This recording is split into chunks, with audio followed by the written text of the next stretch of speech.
Assalamualaikum warahmatullahi wabarakatuh. Dalam kesempatan kali ini, saya akan berbagi mengenai jalur zonasi.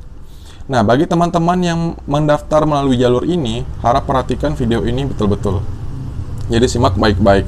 Yang pertama adalah pengertiannya dulu. Jadi jalur zonasi adalah jalur yang dipersiapkan untuk calon peserta didik dengan memprioritaskan jarak tempat tinggal rumah ke sekolah. Jadi dasar perhitungannya adalah jarak antara dari rumah ke sekolah, kayak gitu.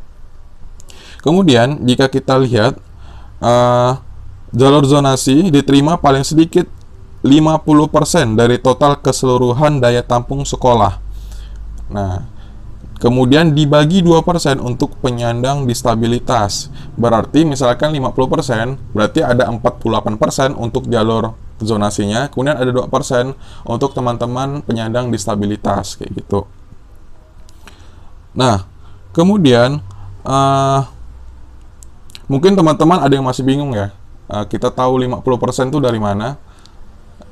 Maksudnya itu kita punya bayangan sih ya. Kalau kita lihat ketentuan di sini, misalkan 50% ya, misalkan di sekolah SMA 1 itu menerima 100 siswa. Jika jalur zonasi ini didaftarkan atau ada yang mendaftar jalur zonasi, berarti 50% dari 100 misalkan adalah 50. Berarti sebanyak 50 siswa diterima melalui jalur zonasi, kayak gitu. Singkatnya itu 50% dari total penerimaan di sekolah itu adalah jalur zonasi. Berarti jalur peluang paling banyak itu adalah jalur zonasi. Kemudian apa sih yang dimaksud zonasi itu? Kan zonasi kan yang pasti kan ada batas ya, ada batas-batasnya kayak gitu kan. Nah, kita kan tidak tahu ya. Tetapi di sini juga dijelaskan sih. Jadi data zonasi berdasarkan batas wilayah administrasi daerah yang dituangkan dalam bentuk pengelompokan daerah zona 1, zona 2, dan zona di luar 1 dan zona 2. Berarti ada 3 zona. Yang pertama zona 1. Zona 1, perhatikan, adalah kumpulan kelurahan-kelurahan pada kecamatan, sehingga pada kecamatan sekolah yang bersangkutan adalah zona 1. Jadi singkat kata, misalkan di SMA 1 ya, misalkan ya SMA 1 adalah Kecamatan Pontianak Kota, berarti seluruh kelurahan di Kecamatan Pontianak Kota merupakan zona 1. Kemudian zona 2 adalah batas-batas dari kecamatan zona 1, daerah-daerah terluarnya kayak gitu. Kemudian untuk yang ketiga adalah zona di luar 1 dan zona di luar 2. Jadi itu adalah zona 3 kayak gitu ya. Merupakan zona berbasis kabupaten kota di Kalimantan Barat. Artinya pendaftar dari seluruh kabupaten kota bisa mendaftar di seluruh kabupaten kota, tetapi tetap dihitung dengan jarak.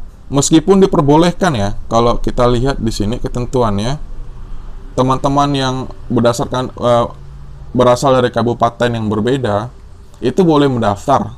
Akan tetapi kalau kita kita hitung-hitung, mungkin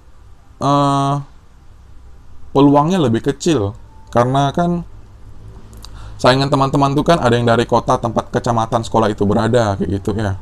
Diperbolehkan, akan tetapi peluang teman-teman tuh kecil kayak gitu.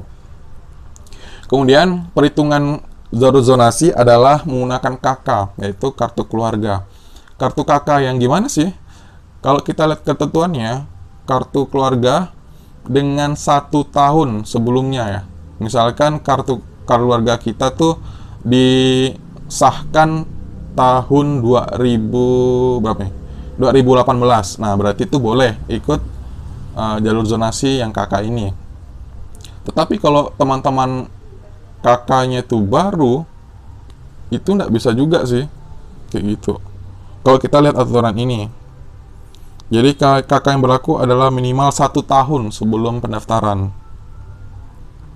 Kemudian bukti yang diupload adalah bukti yang benar, sah, dan legal, dan teman-teman siap untuk, kemudian ada surat pernyataan ya, bersedia untuk dihukum apabila terbukti memalsukan berkas yang diupload dan siap mengundurkan diri atau gugur dalam seleksi jika diketahui berbuat curang. Nah, kemudian ada hal-hal yang penting. Mana ya? Ini terkait dengan aturan pilihan sekolah tujuan. Untuk teman-teman yang mendaftar jalur zonasi, teman-teman dipersilahkan untuk memilih 3 sekolah yang berbeda.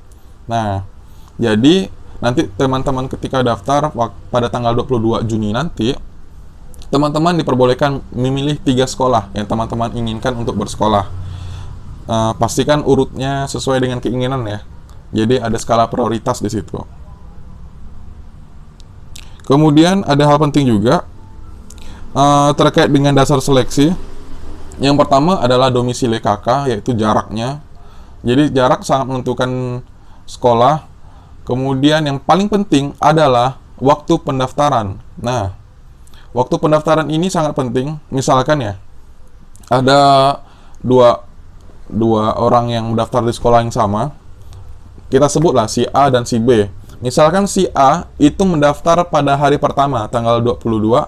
Kemudian si B itu mendaftar di keesokan harinya, yaitu tanggal 23. Maka, berdasarkan ketentuan ini, yang berpeluang masuk lebih besar adalah si A, karena mendaftar lebih awal dibandingkan si B. Nah, jadi saran saya untuk penerimaan jalur zonasi, yang harus teman ingat, yang pertama, daftarlah sekolah yang paling dekat dengan jarak tempat tinggal teman-teman. Yang kedua, segerakan mendaftar. Jangan menunggu teman atau menunggu siapa gitu. Jadi segerakanlah mendaftar. Karena waktu pendaftaran, siapa yang lebih cepat mendaftar itu berpeluang masuk lebih besar. Kayak gitu. Jadi segerakan mendaftar ya. Jangan sampai nunggu, apalagi nunggu kawan gitu. Jangan sampai bertanya, daftar mana kau, daftar mana, nah, kayak gitu kan. Soalnya itu sangat menentukan waktu pendaftaran yang lebih awal. Kemudian untuk itu tidak ada lagi sih yang saya ingin sampaikan. Jadi pesan saya itu, yang pertama, daftar sekolah sesuai tempat tinggal, yaitu pilih sekolah yang paling dekat dengan tempat tinggal teman-teman. Kemudian segerakan mendaftar supaya peluangnya lebih besar gitu. Jangan nunggu kawan ya. Jadi segerakan mendaftar kayak gitu. Mungkin sudah ya saya menyampaikan ini, karena tidak ada yang bingung juga saya mau bahas apa lagi. Jadi saya akhiri untuk video kali ini. Maaf juga kalau ada kata-kata yang tidak mengenakan kayak gitu ya.